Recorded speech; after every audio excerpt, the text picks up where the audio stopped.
Vamos a hablar sobre el último partido que jugamos con la selección española en el Wanda Metropolitano para la clasificación para la Euro 2020.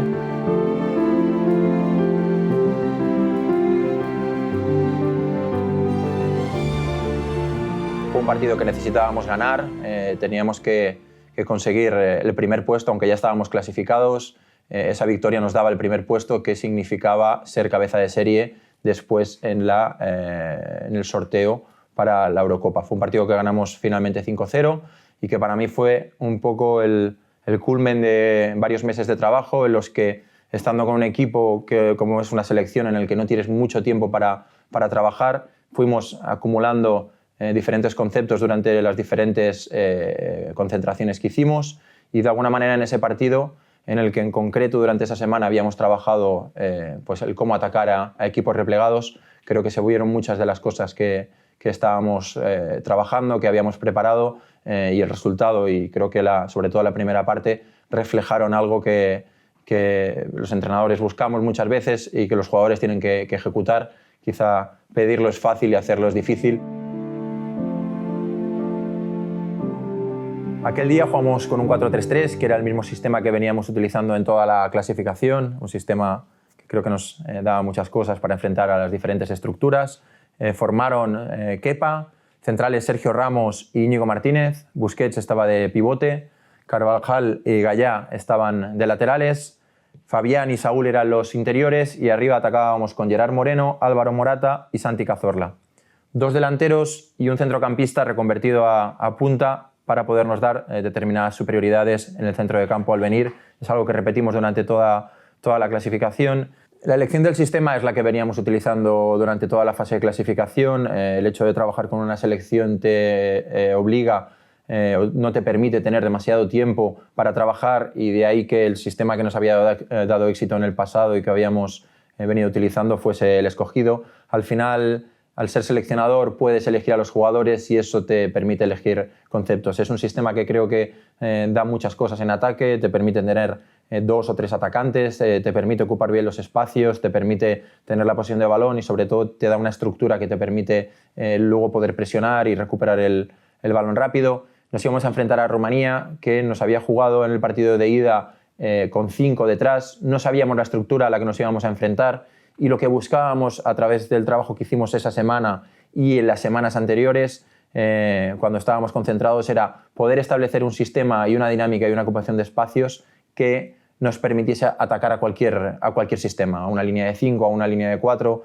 con 5 jugadores en medio, con 4 jugadores en medio, con 2 puntas, con un punta con otro por detrás. Esa era la idea de todo el trabajo que veníamos haciendo, y sí que es verdad que jugábamos 4-3-3, pero como sabéis, al final el sistema es la disposición de los jugadores antes de empezar el partido. Luego las dinámicas que se daban al final, se podría decir que jugábamos casi un 3-4-3, porque los laterales iban arriba, los extremos venían por dentro, y eso hace que los sistemas tengan que ser pues estructuras dinámicas, que es como me gusta a mí llamarle. Durante esa semana lo que estuvimos trabajando era enfrentarnos a estructuras cerradas, con el 4-4-2 como ejemplo, que es al final lo que nos encontramos con ellos. Hay una serie de espacios que tienes que atacar en cualquier estructura, son los espacios susceptibles de ocupar. En el 4-4-2 normalmente son los espacios dentro de los cuadrados zonales, los espacios en banda y los espacios que te permiten sostener la estructura. Para mí, en cualquier estructura de oposición necesitas ocupar espacios por varios motivos. Uno, para tener una estructura que te permita fijar rivales. Muchas veces los jugadores tienen que entender que tu ocupación no es tanto para participar directamente, pero sí para ayudar a los compañeros que tienen el balón. Si tú en una estructura que debe cumplir varias cosas, ocupar la amplitud, ocupar la profundidad, pero también ocupar los espacios interiores. Si tú esas estructuras no las mantienes y ocupas la amplitud y la profundidad, pero no la ocupación racional, pierdes algo que es muy importante cuando hablamos de atacar, que es estar preparado para defender.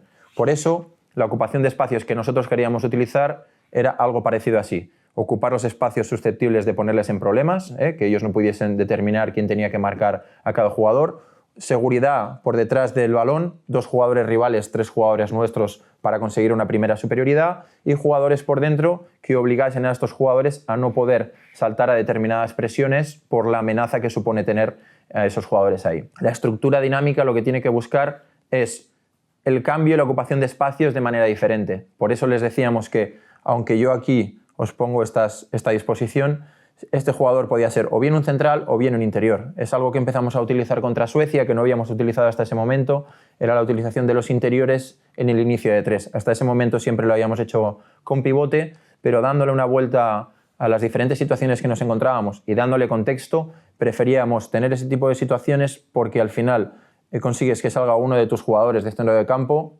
que acostumbran a ser más dotados que los centrales para inicio, y también se conseguía otra cosa, que es que no dejabas detrás a un pivote, en este caso Busquets, que es muy bueno en la primera presión, pero quizá podía sufrir en las transiciones. Por eso empezamos a hacer ese tipo de salida de 3.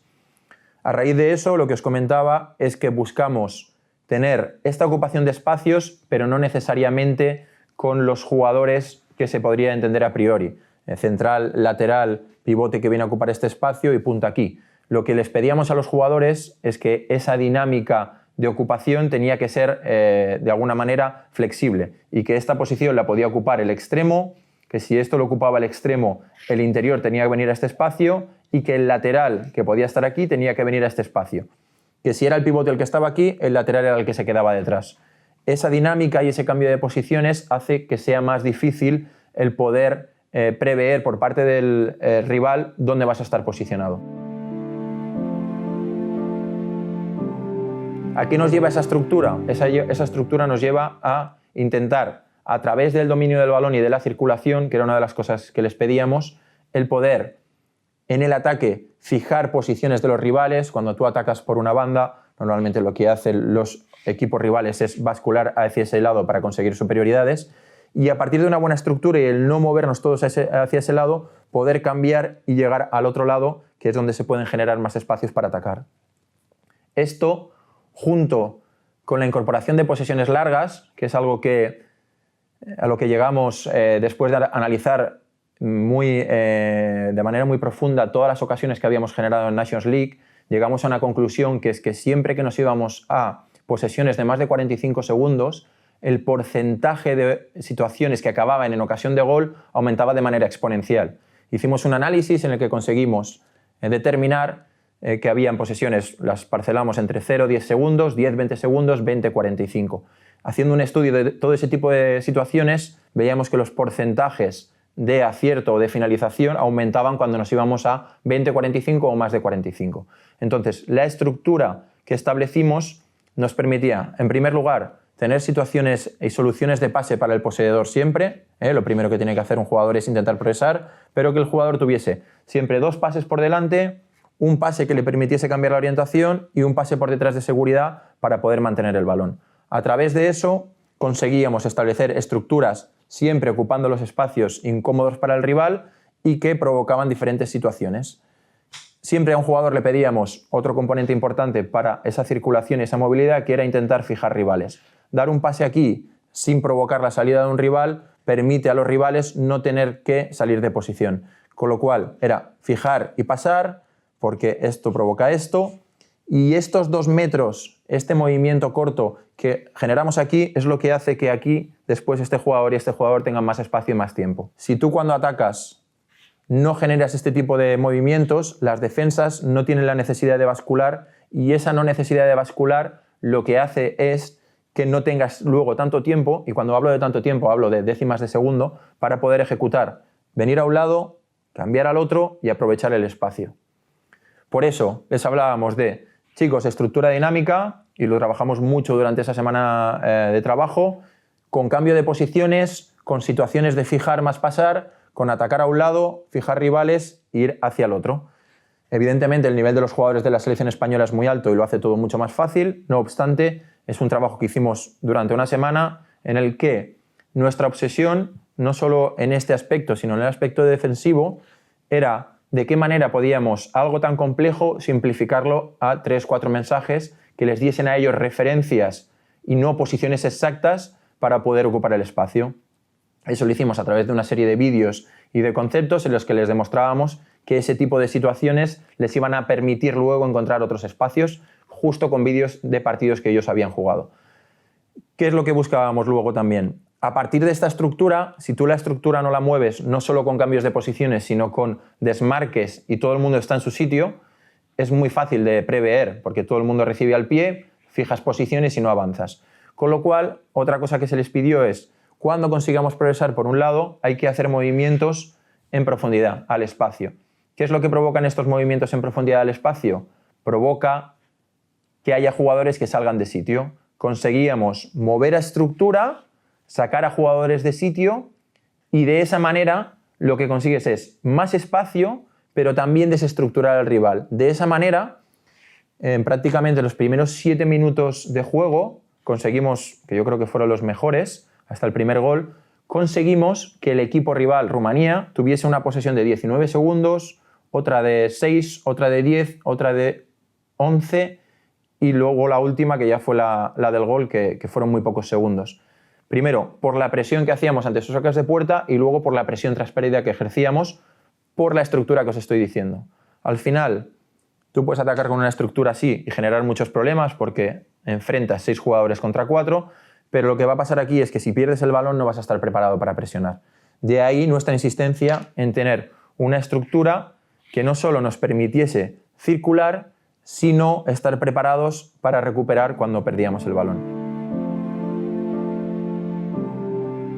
Si veis el partido, hay muchas situaciones, y se dieron varias veces, en las que Cazorla estaba aquí o aquí, con Saúl aquí en ese momento y con Gaya aquí. Pero es que en alguna situación vimos a Gaya en esta posición, con Saúl aquí y con Cazorla aquí.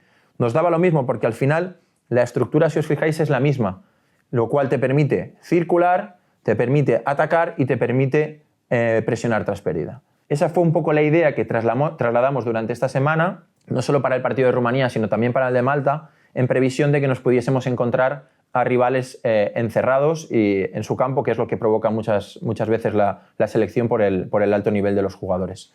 Evidentemente, luego son los jugadores los que tienen que ejecutar todo esto, pero hicimos mucha insistencia sobre eso. A partir de aquí, ¿qué es lo que les transmitimos a los jugadores como idea colectiva? Porque al final ellos tienen una idea individual y nuestra misión como entrenadores es transmitirles una idea colectiva. Les dijimos, a partir de esta estructura, de esa movilidad y de esa circulación, tenéis que esperar momentos justos. Y ese momento justo es cuando llegas, como os he dicho, a través de una basculación, en la que incluso desestructuras y obligas a que el rival esté fuera de sitio, a una circunstancia que te permite llegar a un espacio libre. ¿Qué es lo que se podía conseguir a partir de ese espacio libre? Lo que tienen que hacer cualquier equipo en el mundo para poder finalizar contra defensas que están encerradas. Movimientos al espacio en los que tú puedes recibir, centrar o finalizar, situaciones de centro que te permiten llegar con muchos jugadores si respetas la estructura, y a partir de aquí hablaríamos sobre las zonas de ocupación, sobre quién ataca el primer espacio, quién ataca un espacio en segundo palo y quién ocupa un espacio en la parte de atrás. En el caso de la selección española, combinaciones por dentro, posibles recepciones aquí. Esta amenaza provoca que este jugador tenga que controlar a 2, esto da tiempo a este jugador y él se puede girar, movimiento al espacio o tiro. Y luego lo que es la calidad de los jugadores de la selección española y de otros equipos en cuanto a situaciones de 1 contra 1 y demás. Siempre, como repetía antes, respetando la estructura, porque la estructura y el estar en el sitio es lo que te permite errar y volver a recuperar el balón rápido. Respecto a lo que supone la parte defensiva de este partido, nuestra idea era presionar alto. Ya desde el partido de Suecia y habiendo analizado lo que nos pasó en Nations League, sobre todo en el partido que perdimos contra Inglaterra, teníamos un poco como objetivo encontrar una serie de referencias que nos permitiese presionar, dando igual el sistema al que nos enfrentásemos y poderle simplificar a los jugadores las ideas que tenían.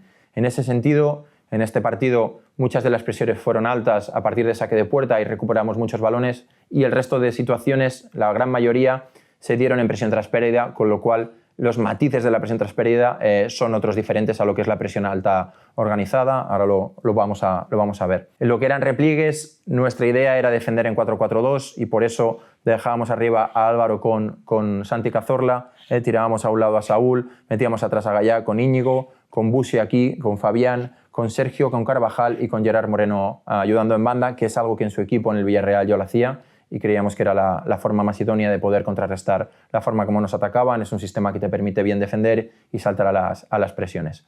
Básicamente en el saque de puerta quisimos apretar mucho desde el principio, ponerles muy difícil el salir desde atrás y la intensidad que tuvimos fue altísima. Por eso lo que hicimos fue colocar a los jugadores de arriba en intermedias, poniendo a los interiores también en intermedias con Busi y con una situación que nos permitía estar un poco en superioridad, puesto que ellos al final en ataque lo que hacían era meter un media punta. Esperábamos ese primer pase y a partir de ahí la presión tenía que ser muy clara, había que venir con un jugador a presionar, fijar situaciones en medio campo, ¿de acuerdo? Y saltar siempre a portero alejado. Lo que hacíamos es, si en esta situación tenía que venir este jugador, el interior venía aquí y basculábamos todos sobre el lado fuerte del equipo rival, sabiendo que en cualquier situación lo que no podíamos permitir era un jugador libre. Y por eso, y es lo que os decía antes sobre el cómo reflexionar para presionar a cualquier rival, siempre pensábamos que con una línea de 4, si no te ponen a 4 jugadores arriba, lo que tienes es que uno de los jugadores de línea defensiva es el que te va a dar el salto de presión que permite luego mantener una cobertura. En este caso, si hacía falta, venía uno de los centrales, el lateral buscaba, dejábamos hombres alejados en el otro lado y ahí intentábamos recuperar. Así recuperamos muchísimos balones y fue algo que nos permitió, sobre todo en esos primeros minutos, recuperar muy rápido y después tener posesiones largas. Lo otro que hacíamos para presionar y el mensaje que se les daba era, a partir de la estructura que os he enseñado antes de ataque, que es la que nos permite defender y sobre la que estábamos comentando, que era parecida a esto, los rivales, que están en 4-4-2 en este caso, pueden recuperar el balón en diferentes zonas. ¿Qué es lo que nos permite tener una buena estructura?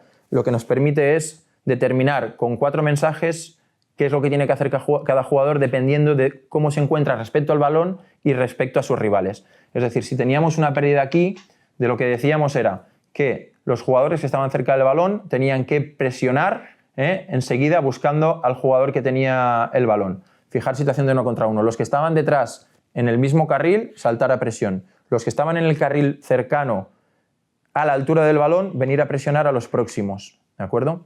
Y los que estaban alejados tenían 2 misiones. Si estás muy alejado y no hay amenaza de pase aquí, bascular pero venir en diagonal. De esa manera se conseguían situaciones de superioridad en el lado fuerte de balón, que es una de las cosas que muchos equipos fallan o hierran si no tienen buena calidad, que es intentar salir por el mismo lado en el que han recuperado. A partir de ahí intentábamos esa presión. El matiz puede ser diferente cuando pierdes en zona de medios, que también se podía dar, el cómo hacer esa presión. Como estábamos ubicados de esta manera, al perder en zona de medios encontramos a jugadores que están por delante del balón, jugadores que están a la altura del balón y jugadores que están por detrás. Y ahí cambia el matiz. En esta pérdida, para los que están a la altura del balón, esa presión se tiene que dar. Los que están por delante, para poder presionar, lo que tienen que hacer es venir a cerrar las posibles salidas por detrás. Y los jugadores que están alejados vuelven a lo mismo que hemos dicho antes. Basculación, basculación en diagonal por detrás para evitar que la única salida posible sea por detrás y viniendo hacia aquí. De esa manera, si eso se produce y no consigues recuperar el balón, lo que consigues es tener a todo tu equipo preparado para ponerse detrás del balón y poder rápido en diagonal volver a una posición desde el 4-4-2, que es lo que habíamos dicho, que nos permita prepararnos para presionar de nuevo. Esas son un poco las referencias que nosotros dábamos, que habíamos entrenado en los partidos y que nos permitieron ese día recuperar muchísimos balones, sobre todo en primera circulación de ellos, porque no les dejábamos girar, y luego muchos balones en presión tras pérdida. Toda esta presión tras pérdida no hubiese sido buena si la estructura dinámica ofensiva no hubiese sido buena. Lo que os he explicado antes en la parte de ataque, de tener los espacios siempre ocupados por los jugadores en diferentes alturas, que es lo que te permite, cuando pierdes, tener a jugadores en esos niveles que os he dicho, de estar a altura del balón, por delante del balón o por detrás del balón, para tener esas referencias individuales y que a ellos les permite rápido pensar cuál es su función dependiendo de su posición. Bueno, y hablando de los goles que conseguimos aquella noche, no hay nada que haga sentir más orgulloso a un entrenador, que es que las situaciones que provocan los goles sean situaciones que has trabajado o que has comentado con con los jugadores. El primer y el tercer gol se dieron con situaciones en las que tuvimos una buena circulación, fuimos de un lado a otro y los dos acabaron con situaciones de centro. En el primero Gallá hace una acción de talento, hace un gaño, hay un centro y aparte del movimiento de los dos puntas hay algo que también habíamos dicho, que es que siempre el interior alejado tenía que llegar a gol. En este caso hay una doble situación, un rebote y es Fabián el que acaba marcando. El gol de Gerard Moreno, el tercero, también es una situación en la que conseguimos circular de un lado a otro con la estructura y él llega desde zona alejada a un espacio en el que prácticamente remata solo por la movilidad que habíamos conseguido contra los rivales. El segundo gol fue de córner, jugada ensayada, pero si analizas previamente la jugada que provoca el córner, venía de una jugada muy larga en la que habíamos movido varias veces el balón y se provoca el córner. Luego lo ejecutaron magníficamente Santi, Fabián y Gerard Moreno. El cuarto gol viene de una situación también larga en la que quizá nos precipitamos un poco en meter el balón en estas zonas, pero la presión tras pérdida hace que haya una recuperación, un pase a un movimiento en profundidad, que es lo que comentábamos como opción de ataque contra equipos encerrados, y en el centro lo desvía un defensa y va a gol, aunque Álvaro Morata estaba detrás. Y la última acción, ya con Oyarzábal en el campo, es una situación en la que metemos entre líneas a este atacante, hay un pase interior de Busquets, controla orientado y hace un tiro desde fuera del área que entra cercano al palo izquierdo y que fue pues, de muchísima calidad.